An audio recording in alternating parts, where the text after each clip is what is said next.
I've created mat transfer, which is additional damages. So now, not only have I have a shingle X that has been determined to be wind damage, I also have shingles 4 and shingle 5 that have also taken damage that will need to be replaced during this repair as well.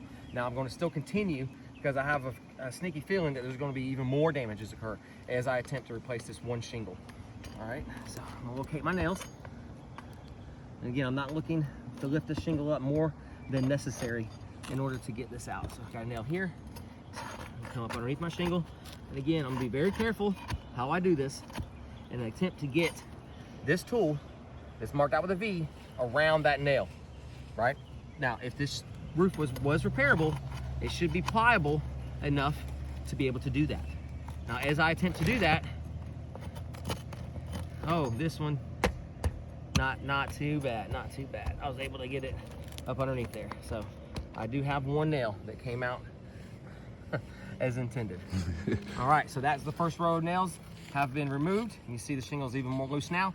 Now I have to break the seal on shingles 6 and 7 and attempt to get the rest of the nails out, holding that shingle down.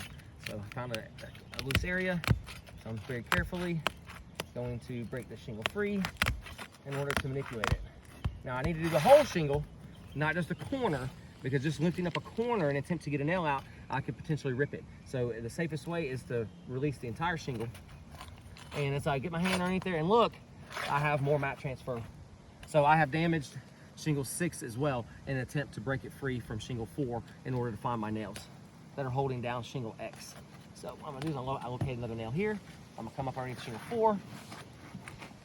And I'm gonna, okay, now I didn't even get my tool up underneath there, and the thickness of this tool, which is very thin, as you can see, already ripped and tore the shingle around the nail. So I'm gonna take a picture of that as well. You can see additional damages that have occurred. All right. So now I have to come underneath shingle 4 in order to get the nail that was originally holding down shingle 4 and to get it removed. As you can see, the nail sticking out. It's got this whole thing bubbled up. I have to reach underneath it in order to get it free. That's what this tool here is for. I'm able to hook the nail and pull it out. Now, as I hook the nail and pull it out, sometimes it creates additional damages as well.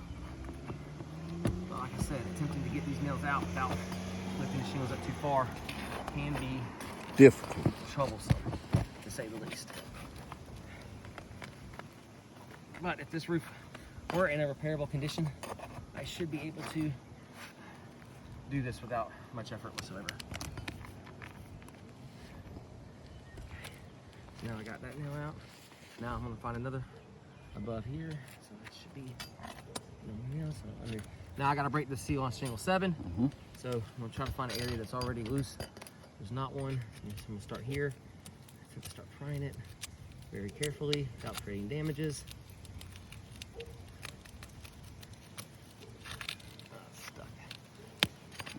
Okay, just popped free. So then I'm gonna take the tool and I'm gonna twist in order to continue without having to create additional damages.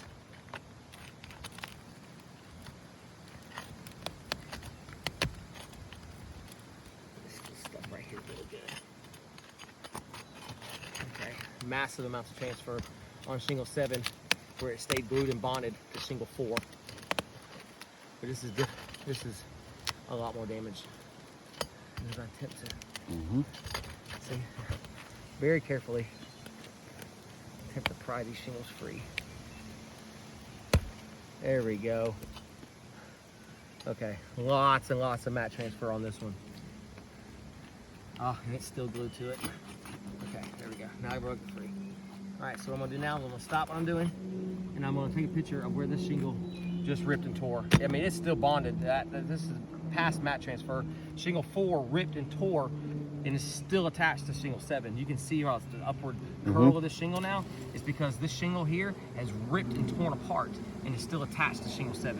This is gonna be a failure as far as the repair attempt goes. I cannot, in good conscience, continue working on this repair attempt. With it being this close to the valley, I 100% will create a leak hazard in this home if I were to continue. This shingle right here is going to be non-repairable. That means this slope is non-repairable. That means the slope beside it is non-repairable, and I'm not going to be able to do anything at this point. I'm going to have to just go ahead and stop this repair attempt and go ahead and tarp it. Normally I would continue, but the extent of the damages that have been created are too much. Okay, this.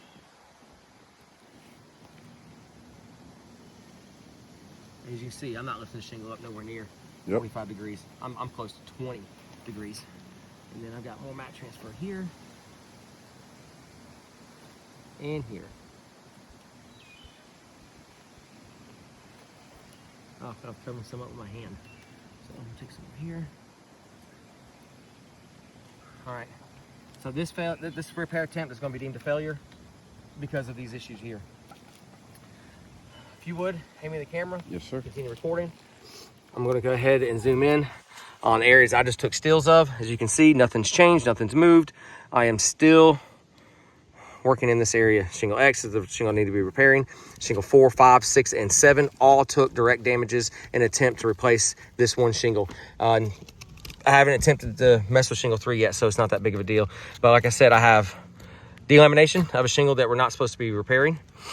Shingle 6, I have ripping and tearing straight through where the nail pulled through. You can see right there if I can get it zoomed in. And then shingle 7, the extensive damage that occurred in an attempt to break it free. Look at the rip that shingle is now still bonded to the shingle above it. And again, I'm going to show some mat transfer right here.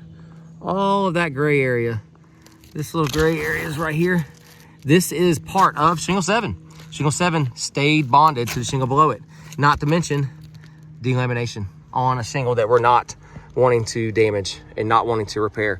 So now I'm gonna have to tarp this area, send this video in for further consideration to get a full slope and a full roof replacement due to this. And this roof is hipped up completely. So this slope ties into that slope, which ties into that slope, which ties into this slope. So this roof will be a full roof replacement. It is in non-repairable condition.